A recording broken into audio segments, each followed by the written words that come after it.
lahat ng mga tao na andyan lang sa tabi, na naghihintay kung kailan lalaki itong rally na ito, lalaki itong vigil na ito, before kayo pupunta, ang masabi ko, huli na kayong lahat. Dito ang mga trabahante na nawala ng trabaho, at andito ang lahat ng mga tribo, Kristiyano, Muslim ka man, uluman. Hindi tayo bangat, hindi tayo crack dahil sa droga. Ang tao na ayaw ng gulo, normal ang mga utak niyan. Pero yung mga tao na gusto ng gulo, kahit konting kwento, gustong palalain dahil malala na ang utak nila. Aniya na punta din sa Insa Shrine, ikatulo na ning adlaw na to, and himuon na to ni sa isa ka tuig. Kung kaya, himuon na to ni og tulo ka tuig, hantod mahuman yung term. Pero I believe, dili maabot ta og tuig. Maulaw na siya, munaog graduate na siya. So, I am thankful na naata din andito tayo peacefully, ayaw natin ng gulo. Dahil tayo ay naglabas lang tayo ng ating mga hinaing as mga Pilipino. And siguro, meron namang rason kung bakit andito tayo lahat. Yes, sinabi kanina ni Yusek Ranke na isa sa mga sinasabi nga nila sa mga bayaran din na mga vlogger na tayo daw ay binayaran dito. Sino ba ang taong makabayad sa akin? Itanong ko, papuntahin nyo dito. Ako, si King Belimac, taga-probinsya ng Sarangani. Kaya niyo akong bayaran? How much more ito mga tao dito sa likod ko? So, andito kami, gumastos kami ng sarili namin pera, nagdala kami ng sarili namin pagkain. May mga nag-ambag-ambag dito ng mga pagkain galing sa mga OFW and migrants sa buong mundo. Mga taong may malasakit sa amin. Dahil hindi lahat ng tao makapunta dito dahil nahihirapan sila sa buhay nila.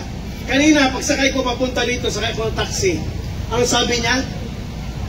Sir, kung meron lang akong pampakain sa aking anak, sa aking pamilya, hindi ako mag-drive ng taxi ngayon. Mag-join ako sa inyo. Palakpakan natin mga driver na taxi. Hindi niyo ba alam? Ang daming mga driver na taxi dyan, driver ng jeep, driver ng tricycad. Kung may pampakain, may pambili lang sila ng pagkain sa pamilya nila, willing silang mag-join sa atin dito. Pero, naiintindihan natin sila dahil wala nga silang pera pangbili ng pagkain sa kanilang pamilya. Palakpakan natin ang ating sarili kahit tayo naghihirap, andito tayo.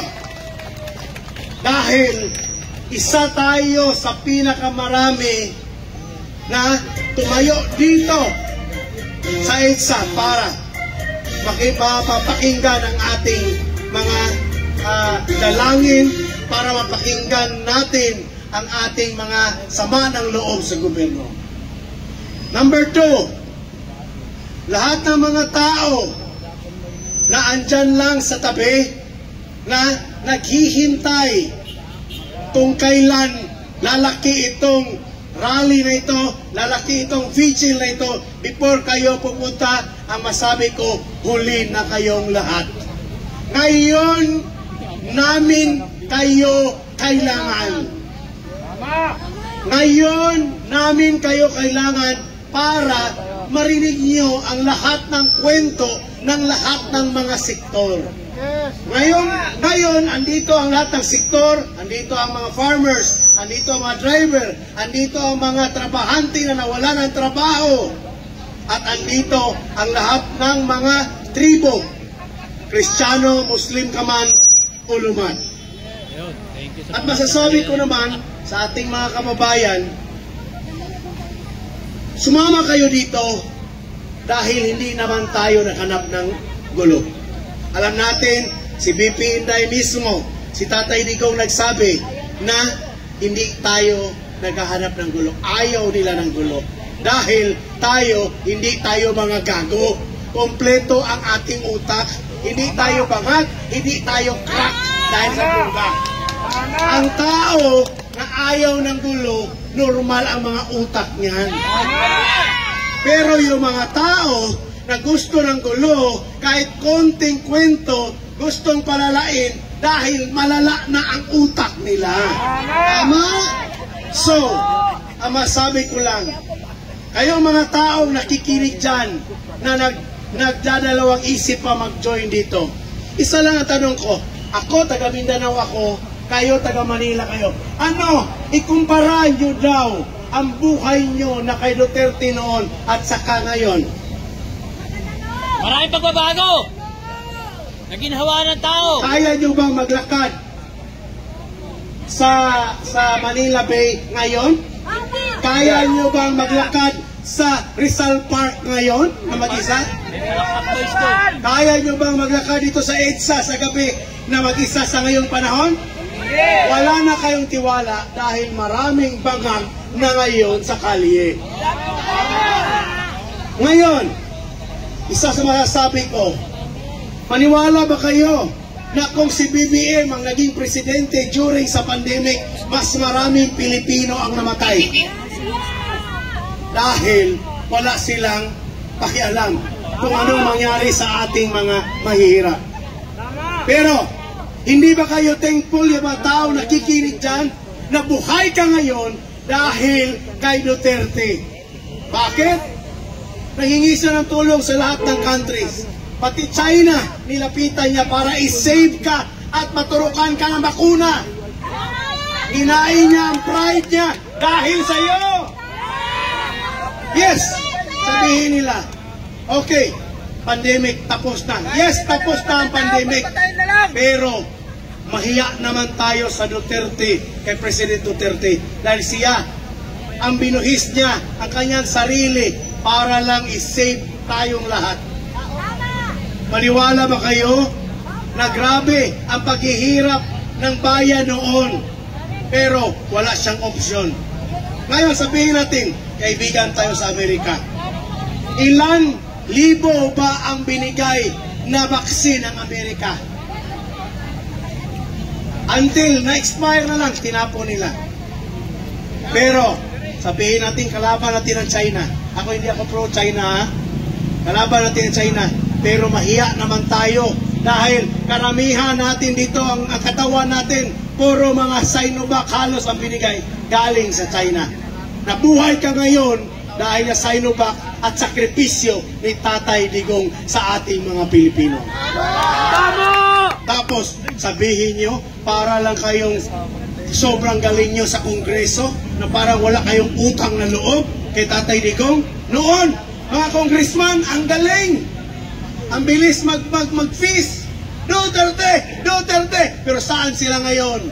Pumapalakpak kay Tambalos-Los dahil puno na yung kanilang mga pulsa.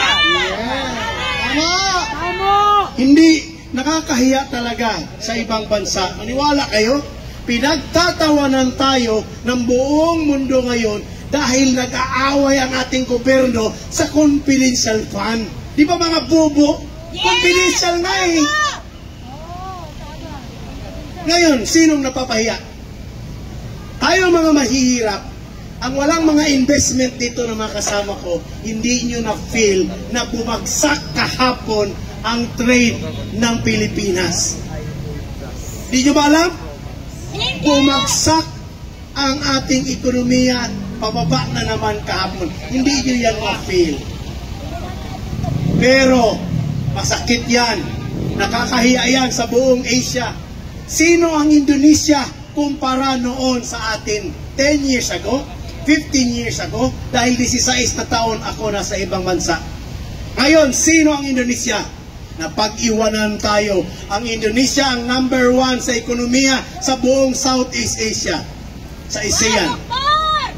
Allahu Akbar! Bakit? Dahil ang mga Indonesian people ay talagang very prayerful. Tayo, nawala na yung pagka-prayerful natin. Na sana tayo ang mga pinili dito sa Southeast Asia. So nananawagan ako sa mga kababayan ko, Alam ko maraming taga Mindanao dito sa Luzon. Mindanao! Mindanao! Mindanao kami! Kalawakan! Mabuhay ang Mindanao! Mabuhay ang Mindanao! Allahu Akbar! Allahu Akbar! God is great! Allahu Akbar! God is great. So, yan yung panawagan ko sa inyo.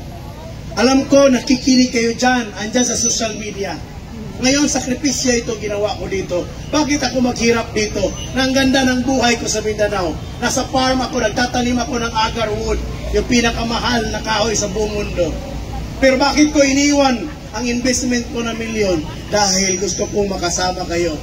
Kung nagutom man kayo, kasama nyo kung magutom. Kung nauhaw man kayo, gusto kong kayo kasama umuhaw. Kung malate man dumating ang pagkain na donation, kasama nyo akong magutom. Yes! Mabuhay! Yeah.